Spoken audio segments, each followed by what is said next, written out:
Yo guys, how are you doing? Welcome back to Rule of Two Review, and today, in no surprise, I want to talk a little bit more about Metroid and Metroid Prime 4, so let's just get into it. So first things first, really quickly before I start the Metroid conversation, I am going to be holding another Q&A in the next couple of days. As you guys know, I like to do these every once in a while, every few months.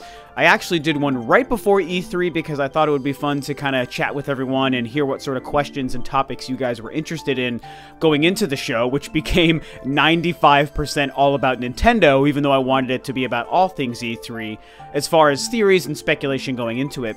But now it's been about 2 weeks since the show has ended, and a lot happened, as we know, across the board, not just for Nintendo, but for everyone, although obviously the Nintendo stuff was the most exciting and had the biggest bombs and whatnot, but I still thought everything was great. So I wanted to do another Q&A really quickly after E3 has been done, now that we've seen it all play out and go down, and we know a lot of the answers to some of the questions and speculations we had. So I did put the call out on Twitter and Facebook for you guys to ask me questions. Feel free, of course, to follow me if you want to be a part of the conversations and the Q&As when I do these in the future, and you can ask me questions there. I'm not taking them in the comments of the video, only on Twitter and or Facebook, so feel free to do that, and we'll just move on. So yes, I know I've been talking a lot about Metroid since E3, but I mean, how could I not? It's crazy exciting that we've got two Metroid games, and one of them, oh my gosh, is Metroid Prime 4. How do we even live in a world where that's happening? It's insane. And that's why I wanted to spend a couple of minutes on the video today sort of discussing with you guys some of my wishes and hopes for the game, what I think should be a part of Metroid Prime 4, and just some of my personal fan wish lists, because this game is weird. I mean, it's kind of weird, you know, for anyone who's played the original trilogy, which of course a lot of you guys know I've been going through it since E3. I've already gone through Prime 1 again for like the millionth time. I'm going through Prime 2 again, which you're watching footage of right now. Of course, I'm playing my physical copy of the Wii trilogy, even though I do own the original GameCube releases for the first two games as well.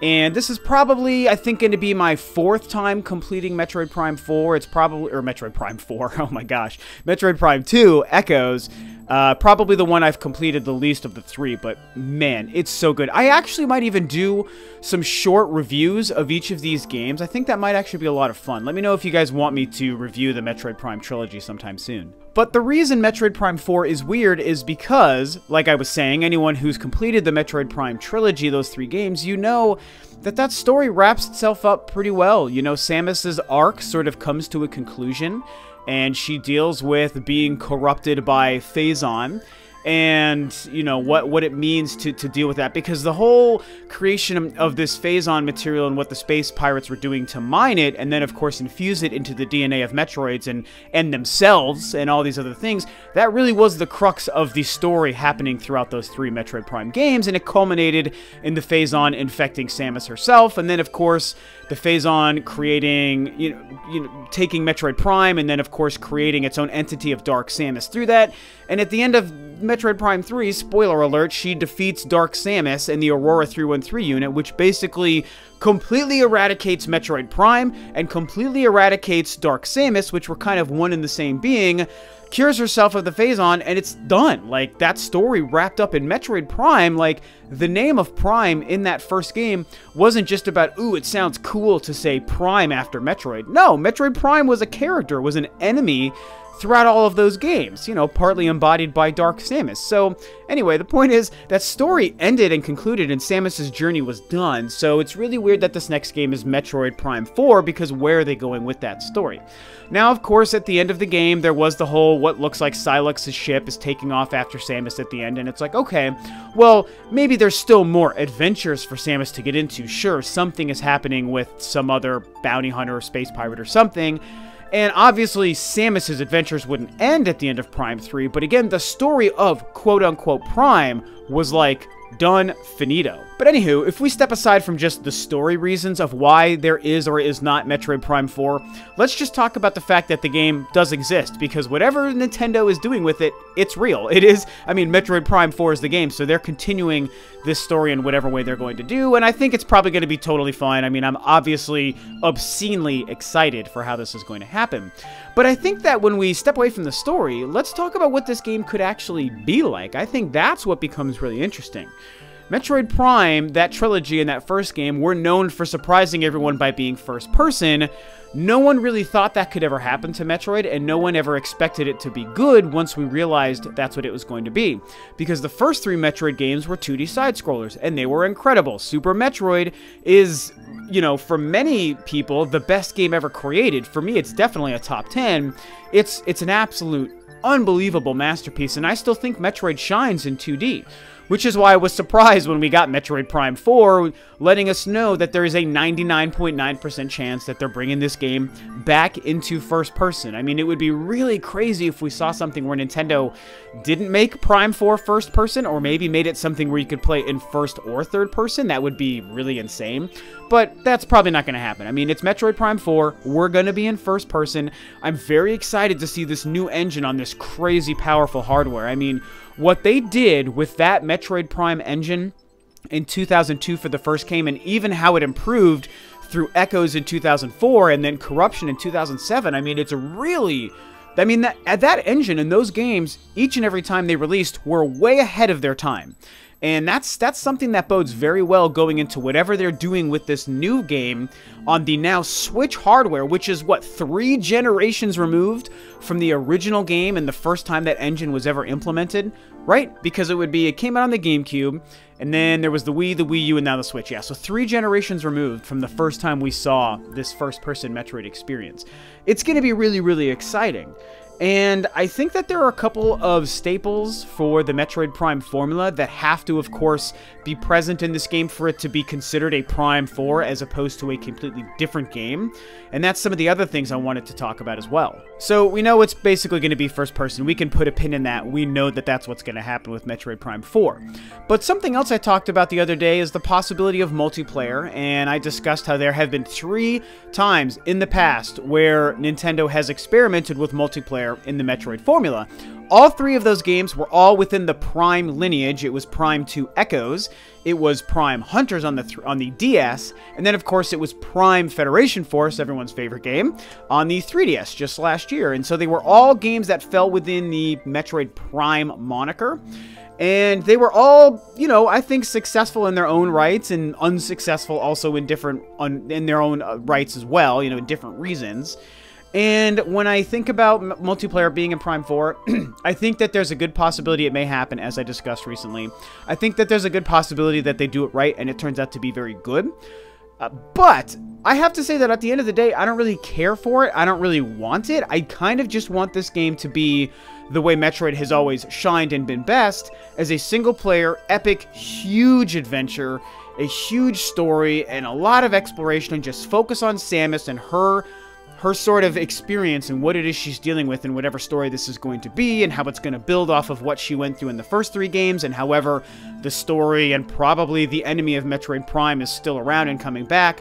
Hopefully we're getting some Dark Samus, man. I love Dark Samus, and I really think there's a great opportunity to bring that character back. And honestly, considering the fact that it's Prime 4 we're getting, I think I would be honestly shocked if there was no Dark Samus. But you know, on the multiplayer thing, I don't need that in this game, and I would honestly prefer it if I just heard that this game was single player only. It's just this big epic campaign, and that's all Nintendo was focusing their efforts on. But, you know, I should point out that if they were going to make a multiplayer component to this, it wouldn't, like, bother me, and, you know, like I said, with any luck, it would be fantastic and really surprise me, and as long as it doesn't take away from the development or the content in the single-player experience, then I don't care, and that's exactly what happened with Metroid Prime 2, so I'm sure it would be fine. The other main thing that I want included in this game that does harken back to previous Metroid games and previous Prime games is for this game to take place just on one planet. I feel like we might be in a situation where Nintendo is going to feel compelled to want to include a larger solar system and multiple planets and whatnot in this game, which could be great and very cool. Prime 3 is the one time that they attempted to do that, and to be fair, it worked very well for that game. I actually really did enjoy it, where you could go to different maps on different planets, and that was really, really cool. So it's not like I would also... Another thing where, just like the multiplayer, I wouldn't truly be bothered by it if they included it in this game.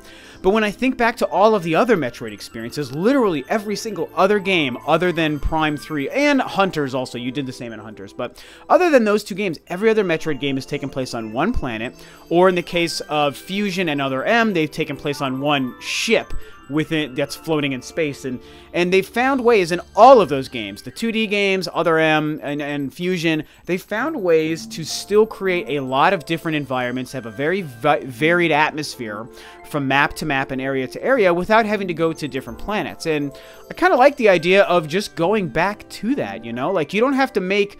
This game doesn't get better or feel newer if you just throw more planets in and throw a bunch of all this space travel and all this stuff into the game. That's not the way to make it better and feel bigger. You can do that while still being on one planet, which has always been Samus's MO. She has a reason to go to a location, something takes her or brings her to this location, she gets stuck there, she has to deal with whatever's happening on that planet, at that location, complete the task, and then she's done, and she gets to take off from there. And you know, I think it could still be great with multiple planets, but I like the idea of them kind of delivering on that original premise that has carried most of the Metroid games. I'm really hoping to see just kind of one planet in this game. Now, there's a couple of new things I would like to see added to this game that would feel, I think, very fresh and hopefully beneficial to the Metroid Prime experience coming off of the first 3 games, which are all masterpieces. Make no mistake, but I think that there are a couple of things that might be required in this game to make it feel modern and work in a 2018 or 2019 setting whenever this game ends up coming out, you know. So one of them is fast travel. Playing through the Primes 1 and 2 again right now, and being reminded how you traverse through those games. It is great for those games, and it was fantastic at the time, but I realize that those maps are so big, especially Echoes. Prime 2, oh my gosh, this map is insane. It's great, but it's really difficult to navigate through, and there's so much back and forth you have to do.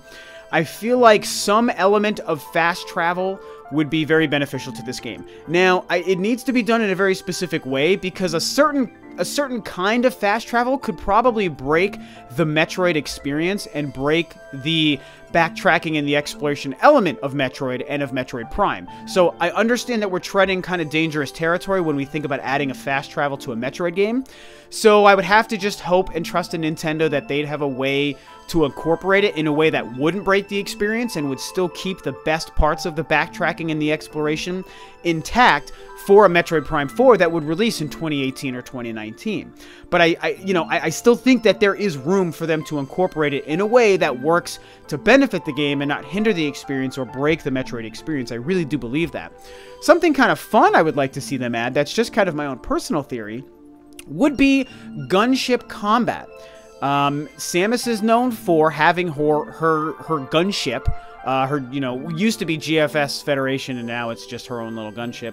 She's known for having that, and in the Prime games, you got more and more use out of the gunship as the games went on, and by the time you got to the 3rd game, she could actually summon it to different locations and make it blow up certain things, and that was really cool, but she was doing that all remotely.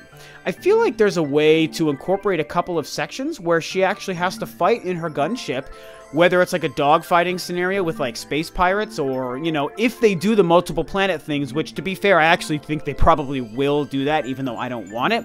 I think it will happen. And maybe there's a reason to have to, you know, to have control over the gunship and have to navigate through asteroid fields or enemies or something when going from planet to planet.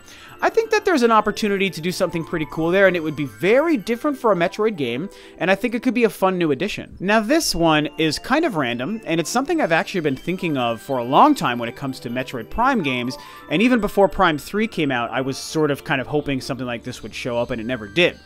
I think it would be really neat if one of the new weapons or abilities Samus is able to get in this new game would be some kind of automatic weapon. Samus has had a lot of different weapons at her disposal throughout all of the Metroid games, dating back to the first one, and especially throughout the 3 Prime games. You know, lots of different beams, lots of different missile capabilities, and that's really cool. Lots of, you know, different ways to combat within Morph Ball form.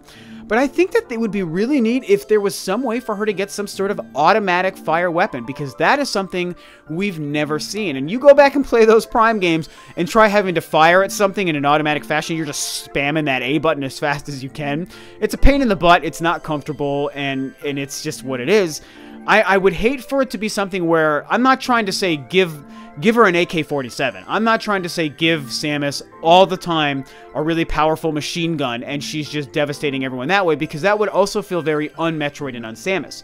But I think that if there was a way for her to have some sort of temporary weapon or a kind of weapon that's sort of operated like a machine gun and something that you would use only on occasion, only for certain enemies, I think that that would be really neat. It's just, I would like to see the missile attack combat of Samus sped up a little bit in first person in a Prime 4. Something that happens only occasionally or only when the situation or the enemy calls for it. I don't want it to be a crutch the game would rely on, because I am not asking for Call of Duty Metroid, not at all. Please do not mistake me, guys. In fact, it could be an automatic weapon that's not using bullets. It could be like an automatic beam weapon or an automatic missile weapon. I don't know. Something that changes up the speed and the pace and the tempo of the missile arm cannon combat for Samus. And I remember before Prime 3 came out, picturing, you know, what her arm cannon looks like in that first-person mode where you can see it in her vision. And imagine if, like, you know, a little door could open up on top of it, and this little kind of gun could kind of pop out and point forward on top of her arm cannon, and that could fire some bullets really fast, or like a burst fire kind of thing every once in a while. And it's like, dude, that would, not only would that be cool, but it would even look cool, you know? It's just one of those things that I've always thought about that, you know, again, if handled poorly, could totally ruin the experience, but if handled well, I think could possibly make it a lot better and a lot more fun. This next one is very topical for reasons you'll understand when I explain it, and I think that there's room for this to exist in a Prime 4 game, even in first person, and that is melee combat. Something else I've thought for a while that Samus needed in any of her games. And what's really cool, and maybe this is one of the reasons I don't hate that game like a lot of people do, it's one of the reasons I really do like Other M. I think they did some great things with turning Samus into a physical badass. I know that you can have a different conversation about her emotional state, her reliance on Malkovich, her fear of Ridley before she finally sucks it up and takes Ridley down. Like, I get that, that's a different conversation, and I have a lot of feelings on that stuff. But when you look at her from just a physical fighting element, she's never been a bigger badass in any of her games than she was in Other M. She was a serious threat, and I love what they did cinematically by having her be able to do these, like, you know, wrestling move takedowns, and she's running, you know, across some of the biggest enemies and jumping on their faces and blowing them away point blank. And it's really cool, man. Like, I thought it was really well handled, and I really enjoyed that in Other M, and every time I go back to that game, I still enjoy it. And now, we've all seen Metroid Samus Returns coming for the 3DS in a couple of months, and I talked about this on my video. I think they absolutely drew major inspiration from Other M and incorporated a lot of that stuff into that game, and I love it. I love the fact that she has a melee attack sort of defensive move when an enemy gets closer to her, and she can slam them away.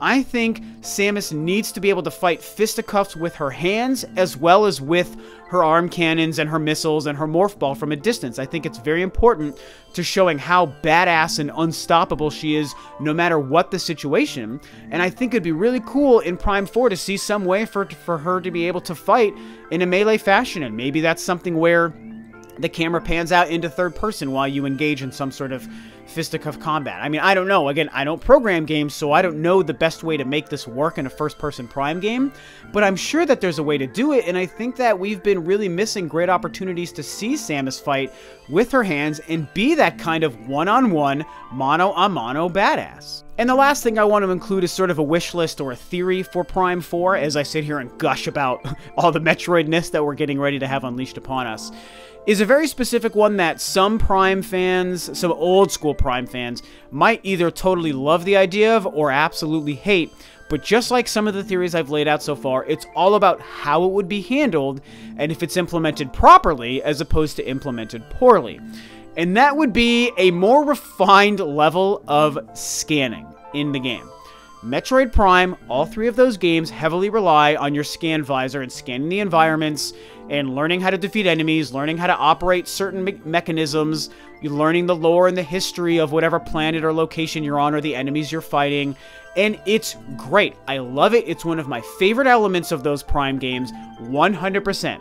However, partly aided by the fact that, again, I'm going through these games again in 2017, 15 years after the first game came out, I think that when you look at trying to bring out a brand new Prime game in 2018 or 2019 for the more modern gamer, as well as us old school Metroid guys and girls, but also for the modern gamer, man, if you have the same level of scanning required to figure out how to move through those games in a Prime 4, I think it's going to be seen as a problem, and I think it's going to be seen as a huge barrier for a lot of gamers. I don't really think that it works the same way in a modern setting. It's one of the few things that I think maybe doesn't age as well as other ideas.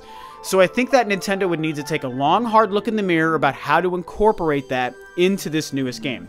Now, it needs to be noted and stated, you're hearing from me right here and now, it cannot go away. I do not want the scanning to go away. I do think it's an important part to making you feel like Samus, to making it feel like Samus is a part of the world, and feel like she has to understand her environments to know the best way to traverse through it, and she has to understand her enemies to know the best ways to defeat them.